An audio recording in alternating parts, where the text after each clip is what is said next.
आज हमारे सामने एक ऐसे व्यक्तित्व हैं जिनको आप बखूबी जानते होंगे, और अगर नहीं जानते हैं तो हम आपको परिचित करा देना चाहते हैं। हमारे सीनियर, हमारे गुरुजन और एक ऐसे व्यक्ति जिनका नाम है धनराज साक्यायन। धनराज साक्यायन जी तब से काम कर रहे हैं जब हमारे जैसे लोग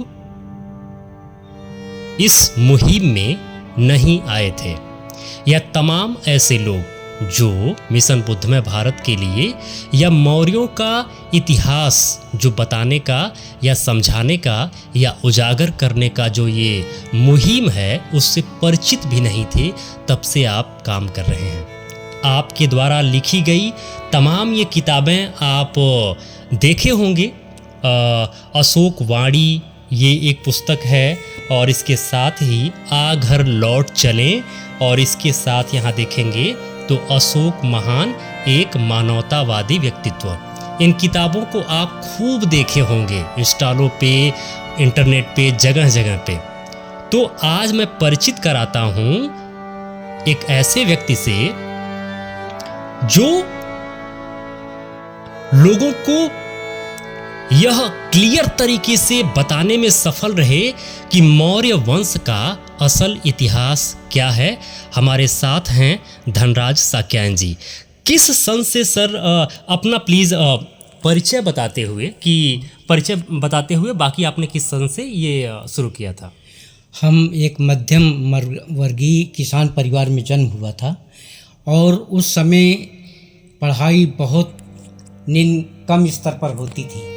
उस समय हम लोग बहुत एक मीडियम परिवार में थे। वहाँ से निकल करके हमने ITI किया, ITI डिस्ट्रिक्ट टॉप किया। फिर यहाँ BPCL में हमको जॉब मिला। BPCL में जॉब करते हुए फिर हम एक बार अशोक के शिलालेखों को पढ़ रहे थे कि मौर्य शब्द आया कहाँ से। इस पे हमने सन 1990 में हमने लिखना शुरू किया, और 1992 में पहली पुस्तक अशोक वाणी प्रकाशित हुई। 1992 में? हाँ। इसके बाद फिर इसका द्वितीय संस्करण 99 में आया, और ये सेंट्रल लाइब्रेरी में चयन हुई अशोक वाणी बुक। अच्छा। जब सेंट्रल लाइब्रेरी में चयन हुई तो हमारा मनोबल और ज़्यादा बढ़ा। तो फिर हमने मौर्य साहित्य और लिखना शुरू किया, बुद्धिज्म की तरफ गए। तो पहले एक बुद्धावतार नाटक हमने लिखा था शंकों का। तो इसके बाद फिर अशोक के शिलालेखों का हमने मूल्यांकन किया। ये किताब ISPCS के छात्रों के लिए बहुत उपयोगी रही। सम्राट अशोक एक मानवतावादी व्यक्तित्व। फिर हम बौद्ध धर्म की तरफ आए, तो बौद्ध धर्म इतना क्लिष्ट है, आम आदमी के पहुंच से बाहर है। तो हमने एक बुक लिखा आ घर लौट चलें, जो हमारी विरासत वर्ल्ड में 55 कंट्री में फल फूल रही है, और यहीं से उपेक्षा का भाव है। तो हमने एक सरल भाषा में छोटी बुक लिखी आ घर लौट चलें, जो कि मीडियम परिवार के लिए, आम आदमी के लिए समझने के लिए बहुत महत्वपूर्ण है ये बुक। और ये MP से प्रकाशित हुई है विगत 2 वर्ष पहले। अच्छा। जब आपने 1992 में यह लिखना शुरू किया तो आपको वो लूप होल सबसे ज़्यादा क्या ऐसा लगा कि यह जरूर लिखना चाहिए, यह जानकारी लोगों के पास जरूर जानी चाहिए, यह गलत जानकारी लोगों के पास है? ऐसा कौन सा विषय रहा मौर्य साम्राज्य के या मौर्यों के इतिहास के बारे में? हाँ, हम बचपन में सुनते थे कि सिक्के में अशोक का प्रतीक, कि भाई ये मौर्य वंश का प्रतीक है। तो इस पे हमने अध्ययन करना शुरू किया। राष्ट्रीय ध्वज में प्रतीक है, सेना में। तो हमने सोचा सब कुछ तो मौर्य वंश का है, तो क्यों ना मौर्य शब्द पे साहित्य लिखा जाए। तो हमने पहली बुक अशोक वाणी, अशोक के शिलालेखों से हम बहुत प्रभावित हुए कि अगर इनके पत्थरों में, गुहा लेखों में, स्तंभ लेखों में इनको अगर संकलित करके एक बुक का रूप दिया जाए तो बहुत अच्छा मानव समाज जा सकता है। तो इसका हमने नाम दिया अशोक वाणी, जो पत्थरों में घनीभूत है। तो इसको हमने संकलन करके एक पुस्तक तैयार की। मौर्य वंश की उत्पत्ति के बारे में आपका शोध क्या कहता है? जो लोगों के अंदर भ्रांतियां हैं उसको तोड़ने का जो आपने प्रयास किया और असल इतिहास बताने का काम किया, वो मुख्यतः क्या रहा? मौर्य वंश के बारे में गल्प कहानियाँ बहुत हैं, ब्राह्मणों में बहुत ज़्यादा, किसी ने मुरा का कहा, किसी ने क्या क्या। तो सबसे पहले तो मिलता है मौर्य गणराज से, यहीं से मौर्य की उत्पत्ति शुरू होती है और ये शाक्त से संबंधित है। शाक्त इनका कुल था और शाक्यों की उपशाखा थी। तो हमने जब गहराई से इसका अध्ययन किया, विरुद्धक ने जब शाक्यों का कत्लेआम किया, इसी पे हमने एक बुक लिखा है, विरुद्धक का कोप, एक नाटक हमने लिखा है। तो उसमें हमने दर्शाने की कोशिश किया है कि एक चने का डंठल जब काट दिया जाता तो पुनः कई शाखाओं में हो जाता है। तो शाक्यों का जब विनाश हो गया तो मौर्य वंश मौर्य गणराज से उठ करके फिर पूरे भारत में फैल गया और चंद्रगुप्त मौर्य ने इसको जो है वर्ल्ड में प्रकाशित कर दिया। मौर्य वंश के बारे में सबसे बड़ी गलतफहमी क्या रही है? हाँ, मौर्य वंश के बारे में असल में जो गल्प कहानी लिखी गई और 2000 वर्षों में इसका इतिहास जो है बिखर गया। अगर आज अशोक के शिलालेख न होते, मौर्य शब्द का अस्तित्व समाप्त हो गया था। कोई अशोक के शिलालेखों, स्तंभ लेखों के भीम की छड़ी कहते थे, कोई क्या कहते थे, कोई पढ़ ही नहीं पाता था। ये तो प्रिंस जोरम ने 1826 में उन्होंने शिलालेखों को पढ़ा था, उन्होंने ही मौर्य वंश को भारत में स्थापित किया। जी जी जी जी। अच्छा, जो भ्रांतियाँ रही हैं कि सम्राट चंद्रगुप्त मौर्य के पिता को लेके या उनकी माता को लेके या उनके पिता को लेके, मतलब उनके दादा को लेके, तो कितना एग्जैक्ट जानकारी आपके पास इस विषय में है? अब देखिए, अभी तक तो मौर्य वंश के बारे में भारत में तो उतने साहित्य थे नहीं, लेकिन इसमें कुछ शोध हुए, कुछ छात्रों ने शोध किया, बर्मा से बुक आई तो उसमें एक नया प्रकरण मिला कि चंद्रवर्धन मौर्य के बारे में पूरा पाली भाषा में मिला जो है। तो उसमें सिद्धार्थ वर्धन जी ने बहुत महत्वपूर्ण काम किया। ये भारत के लिए एक स्तंभ का काम रहा जो है। सिद्धार्थ वर्धन जी कौन है? एक छात्र हैं, युवा छात्र हैं।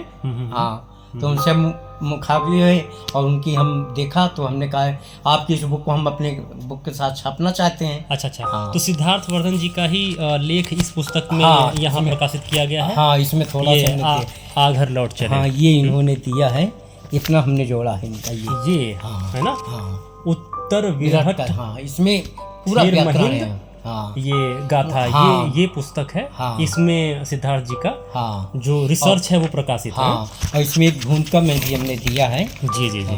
कि इनकी किताब में 4 चांद लग गए हैं।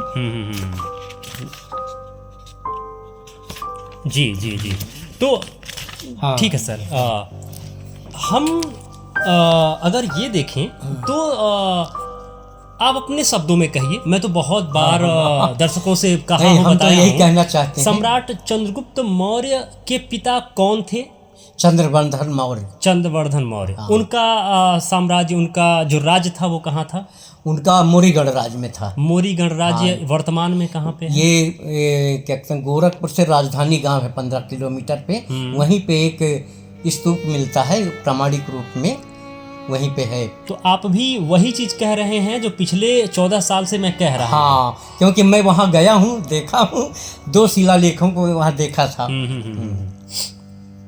आज भी उस राजधानी वाले क्षेत्र में, क्योंकि मेरा घर आज भी वहीं पे है। अच्छा। तो वहाँ के चारों तरफ खेतों वगैरह में ना आज भी महल का नींव और स्ट्रक्चर वहाँ आज भी मिलते रहते हैं, मृदभांड आज भी मिलते रहते हैं वहाँ से। यही मूल विषय है जब मौर्य वंश को धूमिल करने के लिए एक दाग लगाया गया कि सम्राट चंद्रगुप्त मौर्य के पिता कौन थे। 10 लेखकों ने चंद्रगुप्त मौर्य के माता के बारे में जो व्याख्यान किया, जो लिखा, उल्टा सीधा लिखा, बदनाम करने के लिए लिखा, उस चीज पर आपने ब्रेक लगाया और इस देश को आपने बताया कि एक्चुअल में वह कोई दासी नहीं थी, एक्चुअल में वह राज खानदान था। हाँ, राजमहिषी थी। हाँ हाँ हाँ हाँ। तो इतनी सारी रिसर्च अपने जॉब करते हुए आपने इसको रिसर्च किया, इसमें टाइम लगाया, इतनी सारी किताबें आपकी प्रकाशित हैं। क्या आपकी चाहत रही है, मतलब कि चाहते क्या हैं आपकी? क्या मौर्यों का अस्तित्व वापस आए, सम्मान वापस आए, या आगे आप क्या चाहते हैं?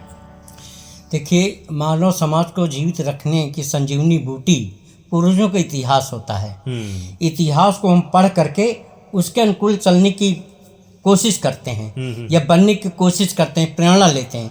तो हमारा साहित्य लिखने का यही ध्येय था कि आज के युवा अपने साहित्य को जाने, अपने पूर्वजों को जाने और उस विरासत को आगे बढ़ाते हुए अपनी विरासत को, जबकि इतने वर्षों से वैदिक विरासत को ढोते ढोते क्या मिला है। आज हम इंजीनियर बन जाएं, प्रोफेसर बन जाएं, फिर भी हम वैदिक विरासत के गुलाम हैं, तो क्या फ़ायदा।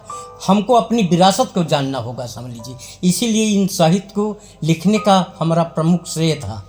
तो आप यह कहना चाहते हैं कि मौर्यों का इतिहास या अपने सम्राटों का जो शासन प्रणाली रहा है, जैसा कि मैंने आपकी किताबों में पढ़ा, उसको हम समझें, जानें और उसी को फॉलो करते हुए एक स्वर्णिम भारत का निर्माण करें। हाँ, स्वर्णिम भारत निर्माण करें। और आने वाले बच्चों को, जैसे ब्राह्मण का बच्चा होता है 5 साल का, अपने कुल को जानता है, अपने गोत्र को जानता है, तो हम भी चाहते हैं हमारे 5 साल का बच्चा जो हो अपने पूर्वजों के बारे में जाने, अपने कुल के बारे में जाने कि भगवान बुद्ध किस कुल थे, चंद्रगुप्त मौर्य किस कुल थे, सम्राट अशोक किस कुल के थे, और उन्होंने इस भारत के लिए, अखंड भारत का जो निर्माण किया, उन्होंने कितना संघर्ष किया। तो एक प्रेरणा लेना चाहिए हर युवा को। हम प्रयास कर रहे हैं हमारा भारत के मूल निवासियों का, भारत के मौर्यों का, उस मौर्य साम्राज्य के वंशजों का जो खोया हुआ सम्मान है हम वापस ला सकें। और यकीन मानिए, जब तक हम अपने इतिहास को नहीं समझेंगे, उन महान सम्राटों के शासन प्रणाली को नहीं समझेंगे, हम स्वर्णिम भारत कभी नहीं बना सकते। हम भारत को विश्व गुरु कभी नहीं बना सकते। भारत को विश्व गुरु बनाना है तो यह समझना पड़ेगा कि भारत विश्व गुरु बना कैसे था।